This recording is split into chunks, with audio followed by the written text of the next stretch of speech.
The reason why I said earlier some teachers leave the profession is because of failure in classroom management. And when the teacher fails in classroom management, um, poor learning is happening, bad teaching is happening, and then poor learning is happening. But according to Harry Wong, wait, there are other signs, warning signs of bad teaching, which we have to make sure do not exist in our classroom. Here are them. Here are the 13 of them, actually. Number one, shows little knowledge of the subject matter she is supposed to be teaching. Yan. And this happens sometimes in schools, you know. The school year opened already, and here's a teacher who suddenly resigns, who suddenly quits. And then the principal goes to Mrs. Reyes. Mrs. Reyes, pwedeng ikaw na lang humawak ng math. I know your specialty is science, pero kailangan na talaga nating magbukas ng klase. You're the most senior. And that teacher, poor teacher, she's an expert in English. Um, and then suddenly she is forced to teach math. She has little knowledge of the subject matter that she is supposed to be teaching. Bad teaching will happen there. Poor learning will be happening there. Here's another one, lacks basic academic skills. That's, you can be sure, bad teaching is happening there. Here's another one, the teacher holds low expectations for students. You know, the worst thing a teacher can say on day one, class, half of you here will fail. Half of you here will fail. And ang isip nila is by challenging them that way, he is able to motivate them. No, it doesn't work that way. Chances are you will be prophetic. Half will fail. And then low expectations, bad teaching will happen there. Here's number four, makes little effort to maintain discipline. Ever heard of students complaining, hindi ko nga madinig si ma'am eh. Ang ingay ng classmates ko. Hindi ko nga madinig yung sinasabi ni ma'am. Paano hindi niya mapatahimik itong classmate ko? I have classmates who are noisy, talking the whole time, and the teacher doesn't discipline them, doesn't know how to keep them quiet.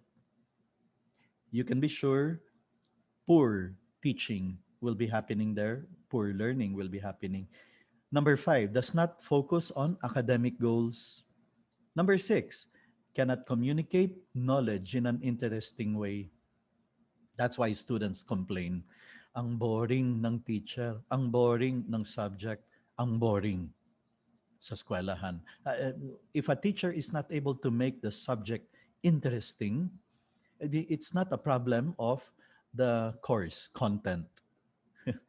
It's a problem of the delivery most of the time, because there are ways of getting the students interested, motivated, engaged even.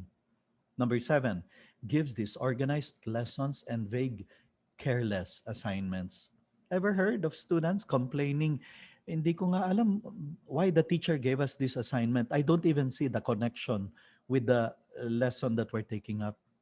I mean, somehow related, but I don't see how it's going to make us better understand the lesson. Disorganized lessons and vague, careless assignments. Sometimes students will even comment that parang binigyan kami ng assignment just for the sake of being able to give us an assignment, just for the sake of being able to give us work to do. Yeah, because sometimes the school teachers are told, oh, we will call off classes on Friday, okay? So that we can have our faculty seminar. Please give workload for the students. And then here's a teacher who will give a workload just for the sake of getting the kids busy, just for the sake of being able to say, I gave a workload to my students. Disorganized lessons, vague, careless assignments, does not assign homework on a regular basis, is not aware of your child's strengths, weaknesses, and interests. I always give this as an example, how sad it would be if after your students spending 10 months with you in the classroom, they proceed to the next level. And then that student of yours that goes to the next level, dun mo lang mababalitaan, she is one of the best pianists in Asia. She is a prodigy, child prodigy, a genius in piano. But you never got to find out. You never talked to the child about that. You never found out her interests, strengths, and weaknesses. It would be very sad um, that we have students in our classroom for 10 months and we barely knew them because all we did was cover the curriculum. Here's a principle that will come out again and again. For education to be effective, it has to be personal. For education to be effective, it has to be personal. There's got to be a personal dealing relationship that was discussed by Dr. Grillo last Wednesday when he talked about challenges and strategies in engaging students. You want the students to be engaged and to really be into the lesson? Well, there's got to be a personal dealing relationship with our students, not merely we go to the Zoom room, to the Google Meet room, the classroom, and then we deliver the lecture, and then we go out and we don't even get to know the names of the students. They are merely class numbers for us.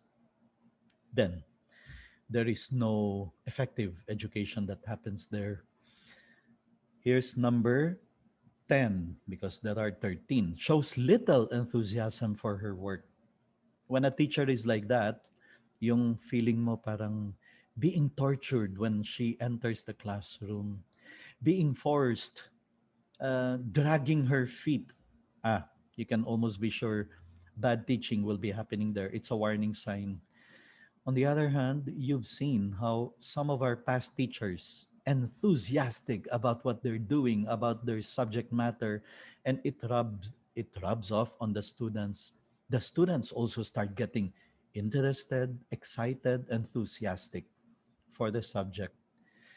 Belittle students' efforts, shows no interest in communicating with parents. We've talked about this as um, because if we are to form the character of the young people, we need the support of the parents, especially now when we are in the online situation.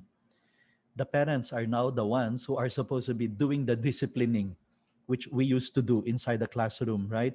But now that they're doing work from home, class from home, online classes, well, it's the parents now who will have to make sure they are punctual in logging in, that they do the work that we ask them to do, that we ask the students to do, that they are focused, that um, TikTok is not open, Netflix is not open, Facebook is not open, while also they are attending a synchronous class.